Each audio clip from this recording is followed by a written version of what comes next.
नमस्कार दोस्तों। तो स्टार्ट करते हैं आज का हमारा न्यू सेशन, जिसमें हम हमारे पिछले सेशन में जो रेडियल और ट्रांसफर वेलोसिटी के हमने कॉन्सेप्ट जाने थे, उसके आधार पर हम उसके कुछ क्वेश्चंस इंक्लूड करेंगे हमारे सेशन में। तो स्टार्ट करते हैं एक मोटिवेशन के आधार पर। तारों में अकेला चांद जगमगाता है, मुश्किलों में अकेला इंसान डगमगाता है।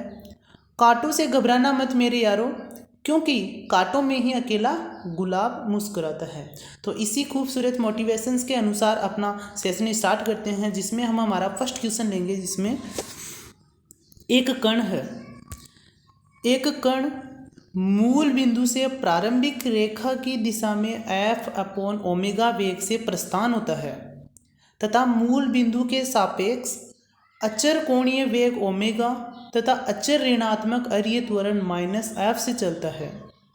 सिद्ध कीजिए कि अरीय वेग की दर कभी भी धनात्मक नहीं हो सकती, किंतु उसकी सीमा शून्य की ओर अग्रसर होती है। यह भी सिद्ध करो कि पथ का समीकरण यह होगा। तो इस क्वेश्चन में हमें क्या करना है, एक तो पथ का इक्वेशन याद करना है, दूसरा अरीय वेग की दर कभी भी धनात्मक नहीं होगी, यह हमेशा ऋणात्मक होगी। यह हमें टू कंडीशन इसमें प्रूफ करनी है। यदि मैं इस हमारे क्वेश्चंस का डायग्राम बनाना चाहता हूं तो कैसे बनेगा, यह हमारी हो जाएगी इनिशियल लाइन।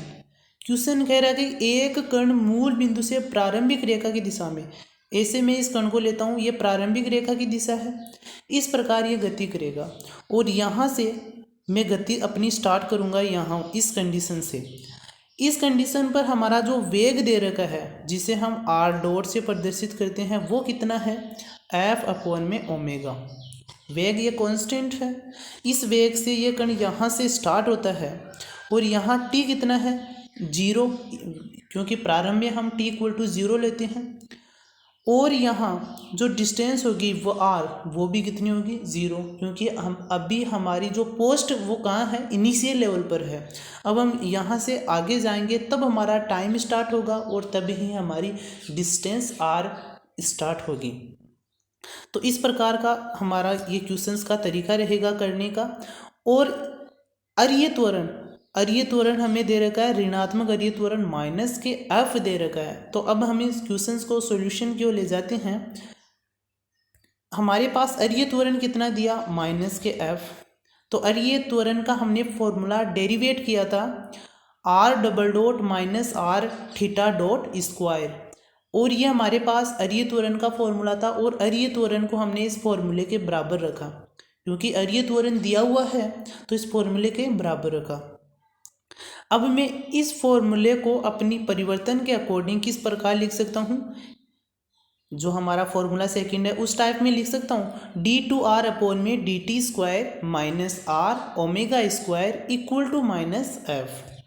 यानी कि हमें θ0 भी हमें ज्ञात है, जो कि कोणीय वेग है। यहाँ मैंने θ0 के स्थान पर ओमेगा रखा, जो कि एक हमारी कांस्टेंट राशि है। अब ये समीकरण हमारा, इस समीकरण को हमें सॉल्यूशन करना है और हमारा क्या ज्ञात करना है, हमें पथ ज्ञात करना है। सबसे पहले हम हमारी पथ वाली कंडीशंस को सेटिस्फाई करेंगे। तो इसे सॉल्यूशन किस आधार पर कर सकते हैं, तो सबसे पहले यह देखते हैं कि यह फॉर्मूला हमारे पास किस टाइप का है। यह हमारे पास प्रथम कोटि का अवकल समीकरण नहीं है। दूसरी बात आती है, अचर गुणांकों वाला रैखिक अवकल समीकरण हो सकता है। और तीसरी बात आती है, एक से अधिक अचर गुणांकों वाले भी और समघात वाले। 3 कंडीशन हमारे पास अवकल समीकरण की है। तो फर्स्ट कंडीशन जब इसमें अप्लाई करते हैं तो वो तो एक प्रकार से सेटिस्फाई नहीं करेगी। क्यों, क्योंकि प्रथम कोटि के प्रथम ऑर्डर भी होना चाहिए और प्रथम घात भी होनी चाहिए। ओके, तभी तो वो इक्वेशन हमारे पास प्रथम कोटि के कहलाते हैं। और दूसरी कंडीशन होती है कि हमारा जो अवकल समीकरण है वो एक प्रकार से प्रथम कोटि और द्वितीय कोटि और प्रथम घात का होना चाहिए। और तीसरी कंडीशन क्या होती है कि समघात, समघात का मेरा मतलब ऐसा है कि यहाँ अवकलज की कोटि 3 आ गई तो नेक्स्ट आने वाली कोटि 2 आएगी और उससे बाद कोटि 1 आएगी, अर्थात ऑर्डर सीक्वेंस के अकॉर्डिंग चलेगा। लेकिन इसमें वो भी कंडीशन विद्यमान नहीं है, तो हमारी दूसरी कंडीशन इसमें क्या हो जाएगी, सेटिस्फाई हो जाएगी। और दूसरी कंडीशंस में हम सॉल्यूशन किस प्रकार इसको फाइंड करते हैं, जो हमने सेकेंड ईयर में हमारी बुक नंबर अवकलज में हमने देखा था कि इस प्रकार के इक्वेशंस को ज्ञात करने के लिए हमें दो कंडीशंस की वैल्यू निकालनी होती है, जिसे हम CF और PI नाम देते हैं।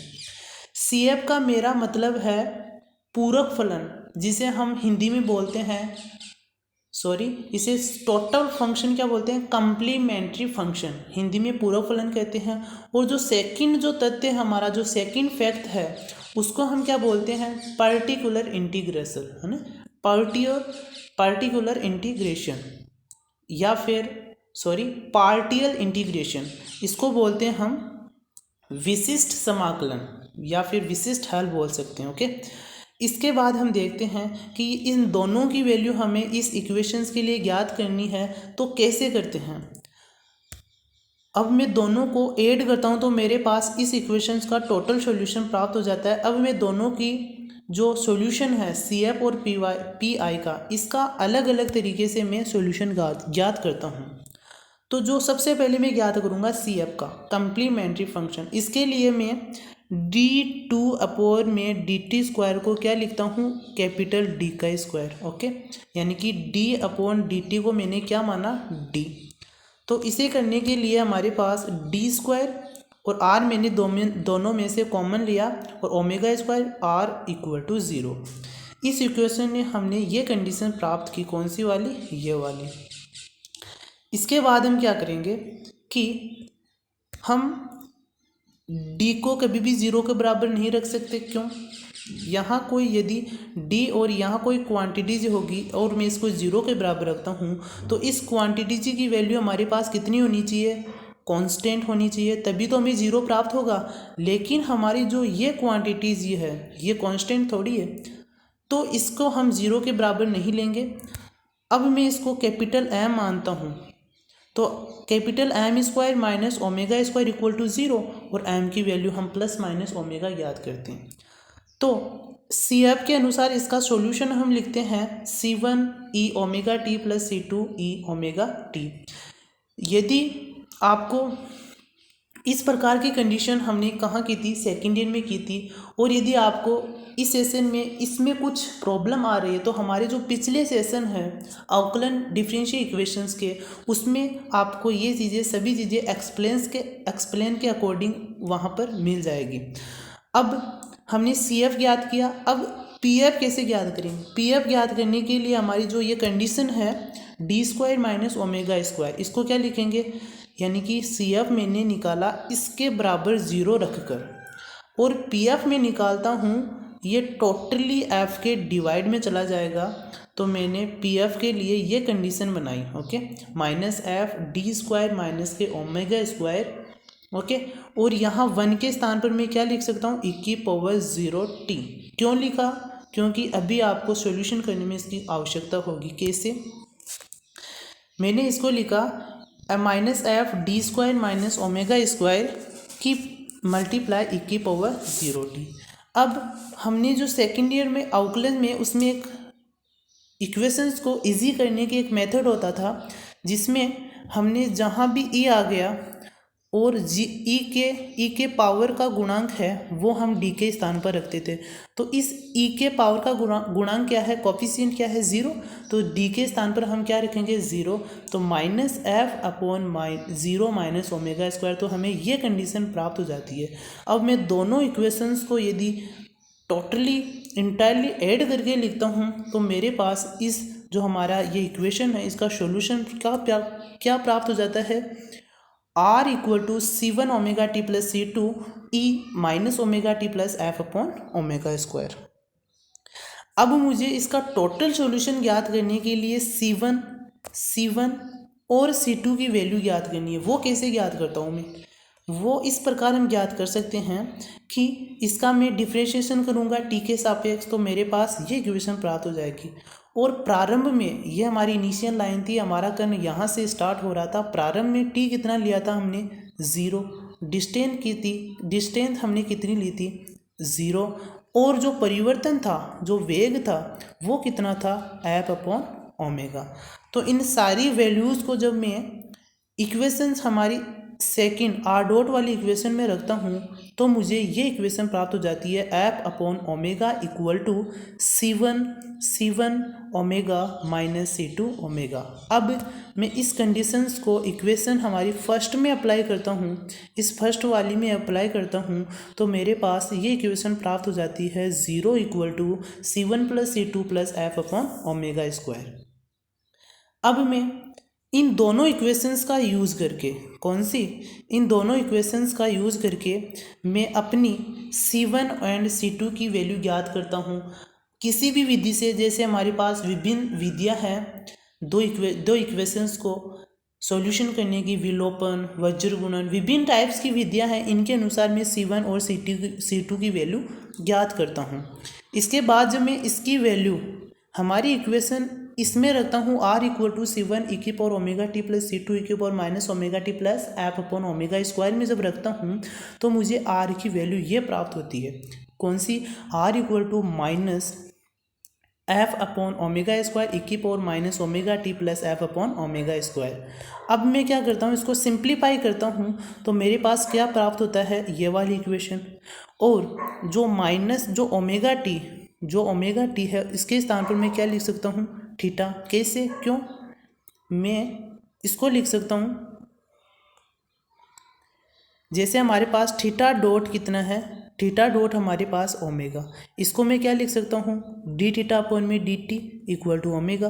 अब मैं थीटा निकालता हूँ इंटीग्रेशन करके तो मेरे पास ओमेगा टी ही आएगा। ओके, अब मैं क्या करता हूँ, अब मैं करता हूँ कि जो ओमेगा टी है उसके स्थान पर क्या रखता हूँ थीटा, तो मेरे पास सॉल्यूशन ये प्राप्त हो जाता है।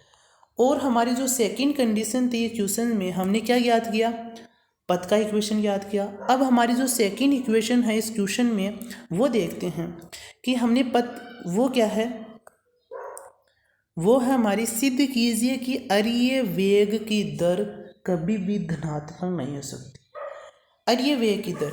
अब मैं इस जो हमारे पास ओमेगा स्क्वायर आर पद का इक्वेशन है जब मैं यहाँ रखता हूँ तो हमें जो इक्वेशन प्राप्त होगी वो क्या प्राप्त होगी, d2r अपॉन में dt स्क्वायर इक्वल टू, इसको मैं बराबर के इस साइड ले आता हूँ तो हमारे पास क्या प्राप्त होता है, r f 1 माइनस ई की पावर माइनस थीटा और माइनस के f प्राप्त हो जाता है। और इसके बाद मैं इसके परिवर्तन की दर निकालता हूँ डी थीटा, ये हो जाएगा डी आर अपॉन में डी थीटा। तो ये हमारी जो परिवर्तन की दर होगी जब मैं इसको f से यहाँ से रिलेट कर मल्टीप्लाई करता हूँ तो मेरे पास माइनस के f ई की पावर माइनस थीटा प्राप्त हो जाता है और f से हमारा f कैंसिल हो जाता है। तो हमने देखा कि ये दर है वो किस में प्राप्त हो रही है, नेगेटिव। यदि और बढ़ाएंगे तो हमें और नेगेटिव प्राप्त होगी। तो इसका मतलब यह हुआ कि इसकी जो परिवर्तन की दर है वो कभी भी ऋणात्मक नहीं हो सकती। हमारा इस तरह क्वेश्चंस को कंप्लीट करते हैं, लेकिन आई नो कि ये कंडीशन है जो ई वाली कंडीशन है, आपको रिमाइंड करवाता हूँ वापस से सेकेंड ईयर में जो हमने क्या सीखी थी।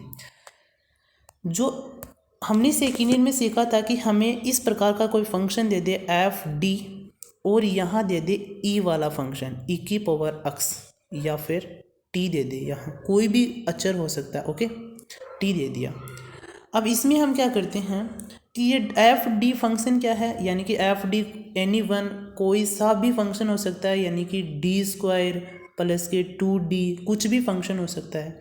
तो इसका ये कॉन्सेप्ट हमारा कुछ इस प्रकार था कि यदि हमें एफ डी के स्थान पर ये वाला फंक्शन दे दिया जाए 2d और हमारे पास मल्टीप्लाई में कुछ भी है जैसे e की पावर 3t, तो हम d के स्थान पर क्या रख सकते हैं, d के स्थान पर हम 3 रख सकते हैं। और मैं d के स्थान पर 3 रखता हूँ तो मेरे पास वैल्यू क्या प्राप्त हो जाती है, d स्क्वायर अर्थात 3 का स्क्वायर 9 प्लस 2d अर्थात d की वैल्यू 3 रखता हूँ तो 6 हो जाएगा। तो हमें जो सॉल्यूशन प्राप्त होता है वो हमें क्या प्राप्त होता है, वो हमें सॉल्यूशन क्या प्राप्त होता है, 9 + 6 15, तो 1/15 हमें इस क्वेश्चन का सॉल्यूशन प्राप्त होता है। तो इसके अनुसार हम डी वाली प्रॉपर्टी को अप्लाई करते हैं और ये कॉन्सेप्ट कुछ इस प्रकार का ही है। तो आई होप कि ये क्वेश्चंस आपको अच्छे से समझ में आया होगा। इसी तरह हम अगले सेशन में एक डेरिवेशंस के साथ अपना नया टॉपिक स्टार्ट करेंगे। मिलते हैं हमारे अगले सेशंस में। Till then take care. Thank you.